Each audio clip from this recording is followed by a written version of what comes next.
ខ្ញុំមកបង្ហាញអ្នកទាំងអស់គ្នាអំពីការប៊ូស page តាមផ្លូវមុខតាមរយៈទូរស័ព្ទដៃបាទ boost page ជាង boost លក់ផលិតផលធម្មតាណាមែនតើទៅពីខ្ញុំខាន upload វីដេអូចូល YouTube អំពីការ boost នឹងគឺច្រើនមែនតើព្រោះដោយសារតែខ្ញុំជាប់រវល់ច្រើនមួយរយៈនេះដោយសារតែភាគច្រើនគឺរវល់រឿងការងារលក់អីវ៉ាន់នឹងច្រើនដល់ពេលអញ្ចឹងអត់សូវមានពេលធ្វើវីដេអូចែកម្លែកទៅកាន់បងប្អូនទាំងអស់គ្នាអញ្ចឹងដើម្បីការ boost អ្នកទាំងអស់គ្នាចូលទៅក្នុងFacebook របស់យើងមកបាទ Facebook page ហ្នឹងណាហើយ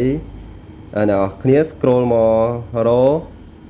post ដែលយើងចង់ boost បាទខ្ញុំឧទាហរណ៍ថា post នេះចុះ post នេះខ្ញុំទៅតែ post មួយសមិញពេលល្ងាចដែរទេអញ្ចឹងឥឡូវនេះគឺម៉ោង 9 ជាង post នេះខ្ញុំ post បាន5-10 ម៉ោងអញ្ចឹងនេះគឺជា caption របស់ខ្ញុំដែលខ្ញុំសរសេរនៅក្នុងនេះ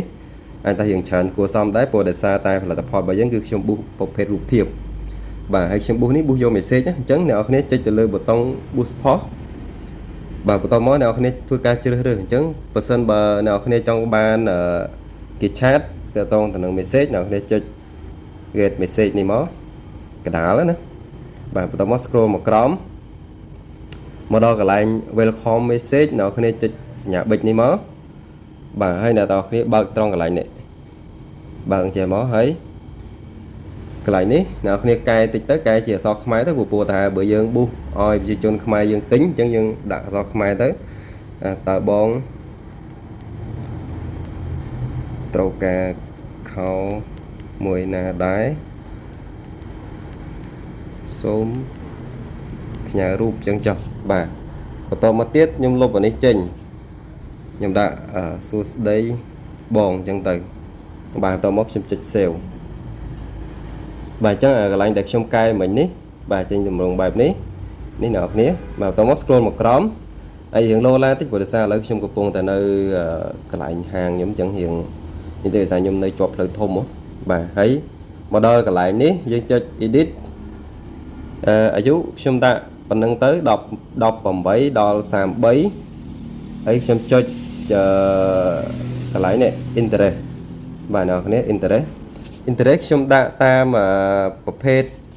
ខោខ្ញុំលក់សម្ភារៈវាយសីអញ្ចឹងដូចខោនឹងវាយសីអញ្ចឹងខ្ញុំដាក់ short អញ្ចឹងចុះបាទ short ដាក់បាទនេះគឺជាតាក់ទងជាមួយនឹងគេហៅ interest តាក់ទងជាមួយនឹងផលិតផលដែលខ្ញុំ boost នឹងបាទ badminton បាទខោនឹង brand unique ចឹងខ្ញុំដាក់ unique បាទនេះតាក់ទងមួយខោមាន tennis អីហ្នឹងអាហ្នឹងគឺតាក់ទងមួយកីឡាឯងបាទ t-shirt shirt sport បាទដោយសារខ្ញុំតាក់ទងមួយកីឡាចឹង sport មក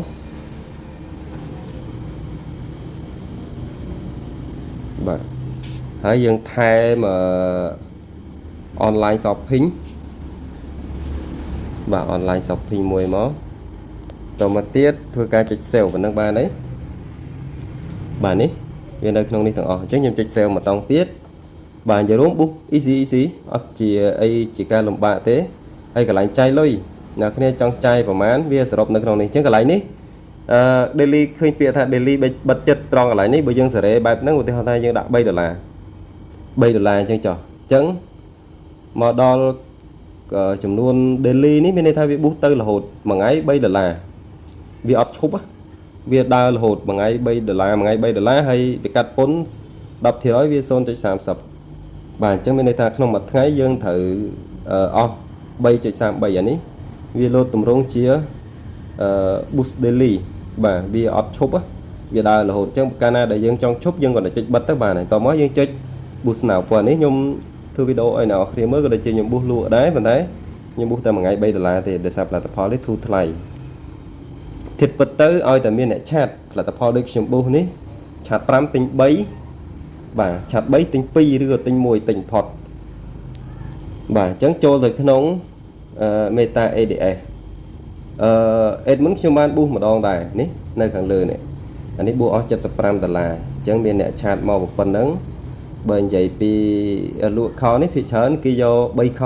ព្រោះដោយសារ3ខ21 free សេវាដឹកបាទអញ្ចឹង add ដែលខ្ញុំប៊ូសមិញនៅទី2នេះបាទយើងចុចទៅលើវាមកចូលទៅ edit version បាទចុចចូលមកខាងក្រោមហើយចុចកន្លែង placement នេះ placement ហើយ device យកតែ mobile បានហើយតែដូរមួយទូរស័ព្ទ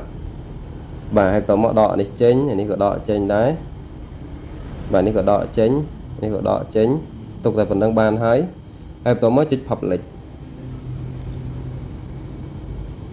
បាទប៉ុណ្្នឹងគឺរួចជាការស្រេចចឹងសម្រាប់ការប៊ូសតាមផ្លូវមុខ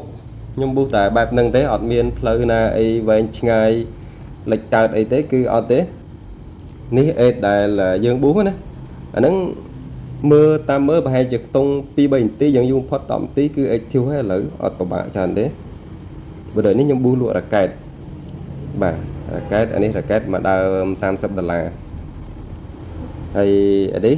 ខោហ្នឹង$10 discount ដល់សល់$7សាក់3ខោ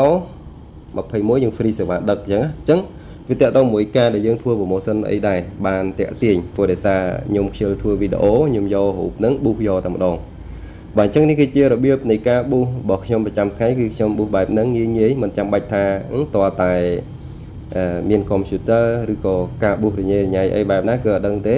បើសិនបើប៊ូសខ្ញុំខាតខ្ញុំអត់មានទុកដល់ VC ដល់$75ទេបាទហើយអញ្ចឹងនេះគឺជាតម្រងនៃការប៊ូសរបស់ខ្ញុំអញ្ចឹងបើសិនជាបងប្អូនមានបញ្ហាអីឆ្ងល់អីគឺអាច comment សួរនាំខ្ញុំបានតាមរយៈវីដេអូនេះអរគុណ